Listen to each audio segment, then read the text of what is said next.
Hi, friends. Glad you're here. Today, I'm sharing how my business trip husband ended up with me in the seat right next to him at 30,000 feet, and why the landing wasn't the roughest part. I'm going to tell this the way I lived it, messy, funny, and painfully specific. If you've ever had that gut feeling that wouldn't shut up, pull up a chair. If you haven't, congrats on your nervous system. Please donate some of it to science. For 4 years, my husband Liam sold the same story to everyone. Dependable.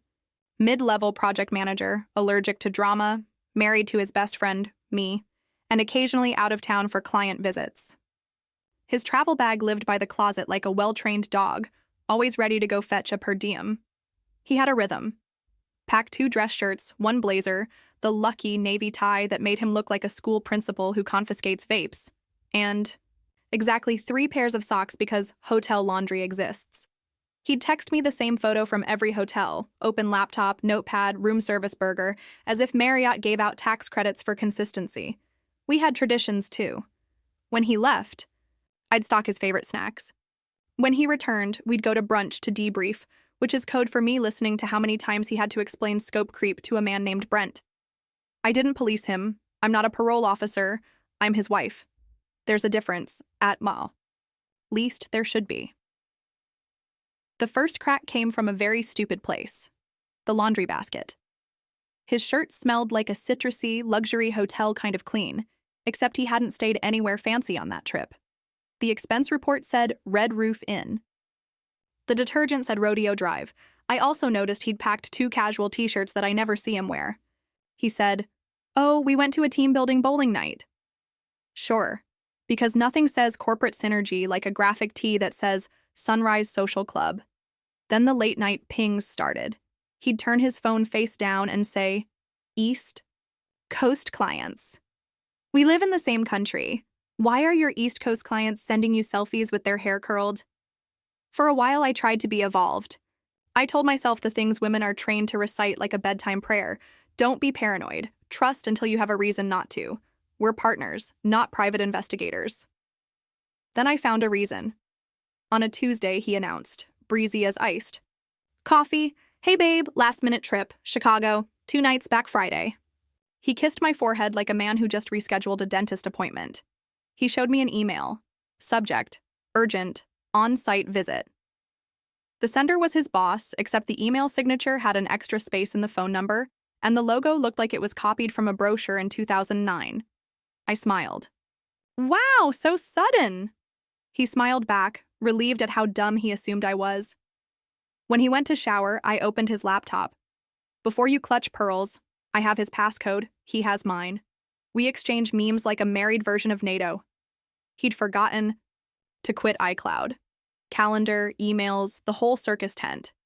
I wasn't looking for disaster. I was looking for reassurance. What I found, a confirmed reservation, 2 seats, outbound Thursday, return Saturday. Passenger names Liam Carter and Emma R. Not a colleague I'd heard of. Also, he told me Friday return. Also, Emma's last initial matched a woman who had commented on his Instagram. "So proud of you." Under a photo of a whiteboard that didn't even have words on it, just arrows. I stared at the screen while my heart did an irregular drum solo. It wasn't the first time he'd lied, I realized. It was the first time I caught the seam. I took screenshots and emailed them to myself, my best friend, and my therapist because if you're going to unravel, bring witnesses. Then I did something I'm still a little impressed by. I closed the laptop, made him his favorite pasta, asked about his day like I wasn't holding dynamite, and let him go to bed happy. Because I suddenly wanted more than the truth. I wanted a story with lighting. Wednesday morning, I called the airline. "Hi, I'm booking last minute to surprise my husband on his business trip. Any chance I can get a seat?" "Oh, I don't know." "Right next to him?" I gave the agent the flight number and Liam's seat. She chuckled, the conspiratorial kind. "We have an aisle next to him, 18C. "Sold," I said, handing my credit card to the revenge gods. I arranged everything like I was setting a table. Dog sitter, my own out of office, a suitcase with actual work clothes because I do have a real job, and, because I contain multitudes, a silk eye mask that says, "Not today." I didn't tell a soul besides my best friend Tasha, who responded with, "Get him, also bring gum. You'll need it for the dramatic pause." Thursday afternoon, I Ubered to the airport earlier than necessary because punctuality is my love language, and also because I wanted to watch the entrance like a nature documentary narrator. I wore what I call courtroom casual: neat jeans, blazer, low bun, the uniform of a woman no one expects to cause a scene until she does. I lurked near security with a magazine I did not read. They arrived together. She was the kind of blonde that only exists in airports and shampoo commercials, wheeling, a carry-on too small for a business trip and too big for innocence. He wore the "I'm important" look men put on with their Apple Watches, checking a screen that didn't need checking. He didn't see me. He was busy whispering to Emma and touching the small of her back like he had a license. My mouth tasted like pennies and adrenaline. I lined up behind them at TSA pre-check, 6 people back, sunglasses on like a B-list celebrity avoiding TMZ. At the ID check, the agent said, "Business or pleasure?" Liam said, "Business." Emma giggled. The agent looked at them the way a cat looks at a salad. At the gate, they sat away from the windows. I sat near a charging station where the fluorescent lights made everyone look honest. He bought her a pretzel with his phone. I watched the vein in his temple pulse. I imagined how it would look when it realized I'm behind him. When pre-boarding started, I sent Tasha a selfie with my boarding pass half in frame and the caption, "Showtime." She replied with a gif of Rihanna walking away from an explosion. I boarded before them because I have status. Ironic, given the circumstances. I slid into 18C and pulled my baseball cap low, the plane filled with that specific chaos of overhead bins and passive-aggressive coughs. I practiced my lines in my head and then told myself no script. I'd ride the wave. They entered, and I didn't need to turn to know it. His cologne hit me first, the one that smells like a cedar closet and an apology. He checked the row numbers, that satisfied little nod men do when they find things they didn't assemble. He looked up. He looked at me. "He froze, babe," he said, because habitual lying ruins your pronouns before your life. I took off my cap and smiled with all my teeth. "What a coincidence, Liam. Chicago, right? Big clients. So big you needed 2 seats. Emma blinked like a Wi-Fi symbol losing. "Bars." "Who?"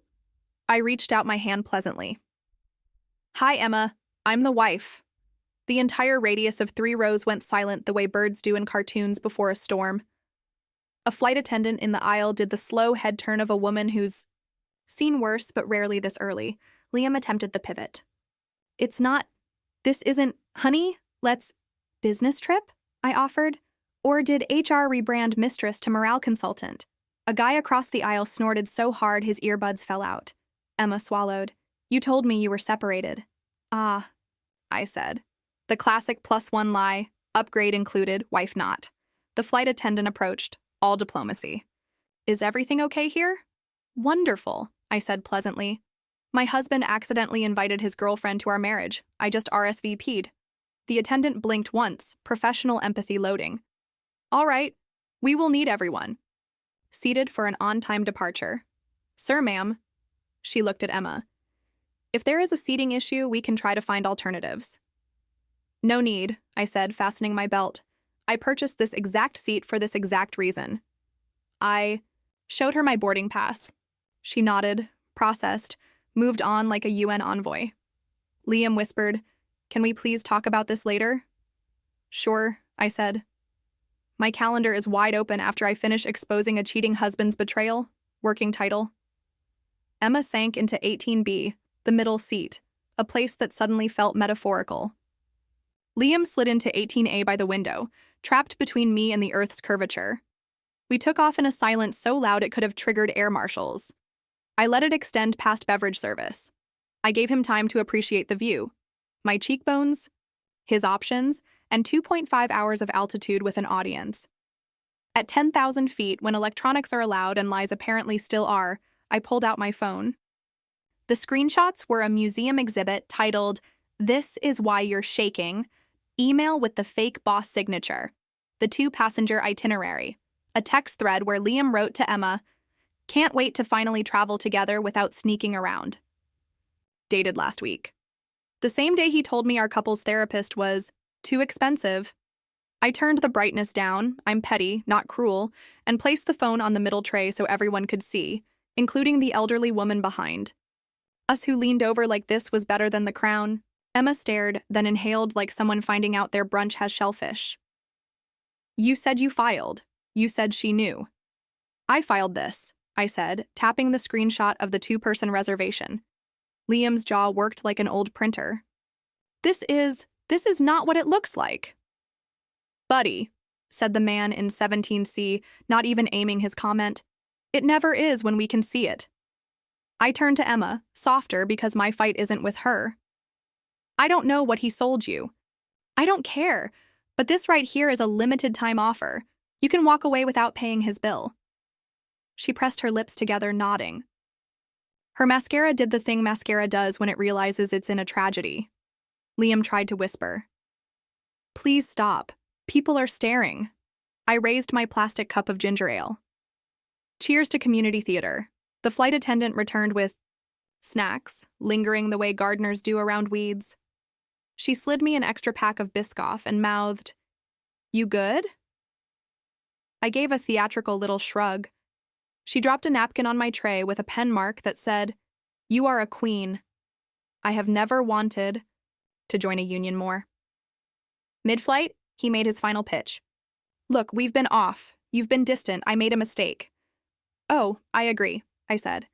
We've been off because you were on with someone else, and you didn't make a mistake. You made a reservation. Emma whispered, I'm so sorry. I didn't know. I believed her. Not because I'm generous, but because when liars build a house, they use the same floor plan with everyone. It isn't on you, I told her, but it will be if you stay. Liam looked offended, which is wild given the circumstances. Can you please not recruit my girlfriend into your TED Talk? I didn't raise my voice. I didn't need to. You lied about a business trip to cheat on your wife, on a budget airline. I glanced at the wing outside. What's next? A proposal. At baggage claim A18? The guy across the aisle choked on his peanuts. He tried the therapist words. I'm struggling. I felt unseen. I bought you blue light glasses, I said evenly. You were seen. You were also busy pretending transparency is the same thing as honesty. It got quiet.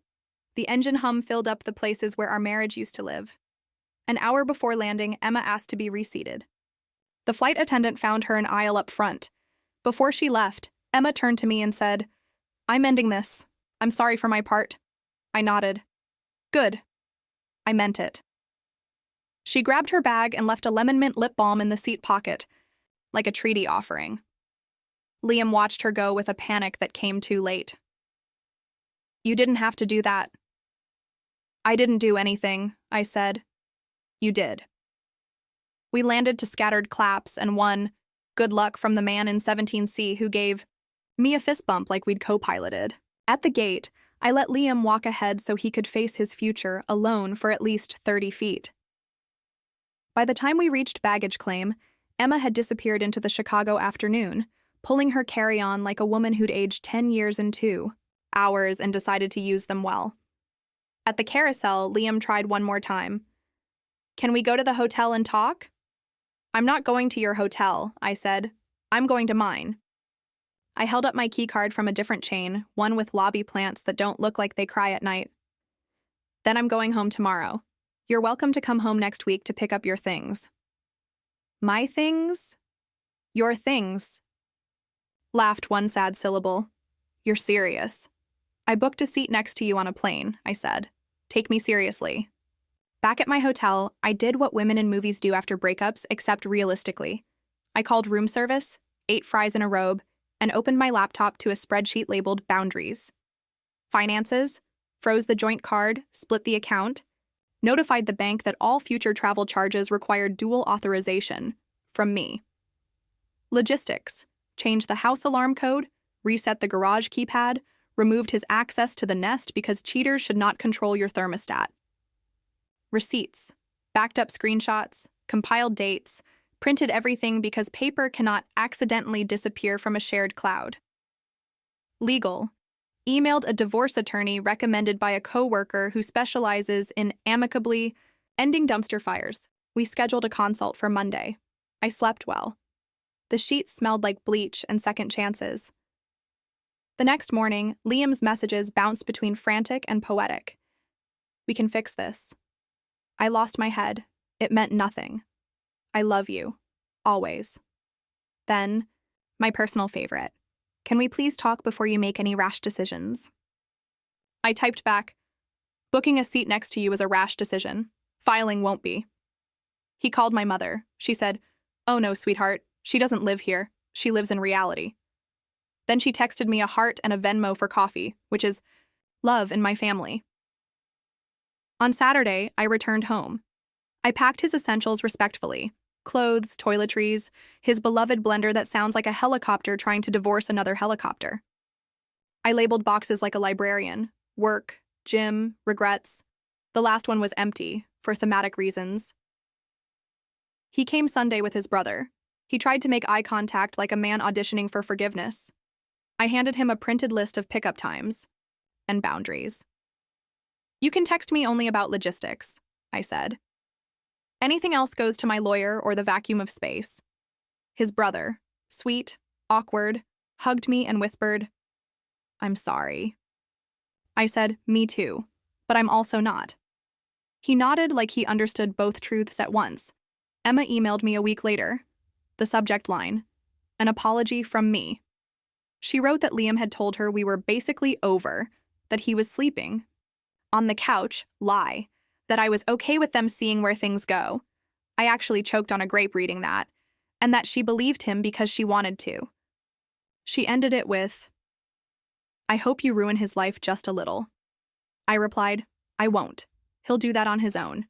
Take care of yourself." Because here's the thing, revenge doesn't have to be scorched earth. Sometimes it's a calendar invite. You have a meeting with consequences at 9 a.m., attendance mandatory.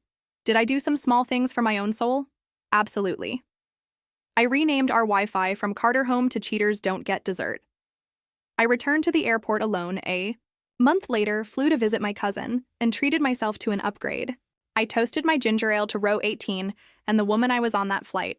Scared, shaking, brave. On the day my divorce was finalized, I went to brunch. Our old tradition, my new life. The waiter asked if I wanted to hear the specials. I said, yes. But make them honest. I posted a photo to my tiny Instagram. A plain window, blue sky, my hand with no ring, captioned, "Business trip. Business, shark minding my own." The comments were a pile of confetti from women who've grown steel spines out of soft hearts. I thought the worst part of betrayal would be the hit to my ego. It wasn't. It was realizing how fast I can stop recognizing myself when I'm busy, making someone else comfortable. Booking that seat next to him wasn't just a stunt. It was the first time in months I sat next to me. I don't recommend public confrontations for everyone. For me, it worked because it fit the crime. He lied to me in transit, so I delivered the truth in transit. Symmetry is soothing. People say, "Aren't you worried about looking crazy?" No, I looked correct. Besides, sanity isn't the absence of drama, it's the presence of boundaries. Sometimes I think about the flight attendant's napkin. I pressed it in my journal like a leaf. It reminds me that strangers will hand you courage if you let them. It also reminds me that the universe loves a plot twist with good manners. 6 months later, my house is quieter and brighter. I rearranged the living room so nothing faces the door like it's waiting. I sleep diagonally. I bought a plant I thought I'd kill and didn't. I am dating someone now, myself. She's funny, picky about pillows, and doesn't lie about travel. As for Liam, he texted on my birthday a single line. "I'm sorry." I didn't reply. Not because I'm angry, but because I'm done. The opposite of love isn't hate, it's not checking your phone when they text. If you ever find yourself holding a boarding pass to someone else's betrayal, I hope you also find your seat. Buckle up. The turbulence is temporary. The landing is you. Okay, your turn. If you found out your partner lied about a business trip, Would you confront them in public or play it quiet and strategic? What would your version of poetic justice look like? Drop your thoughts in the comments. Hit like if this helped you breathe a little easier today. Subscribe for more real stories with a spicy twist, and I'll see you in the next one. Bye.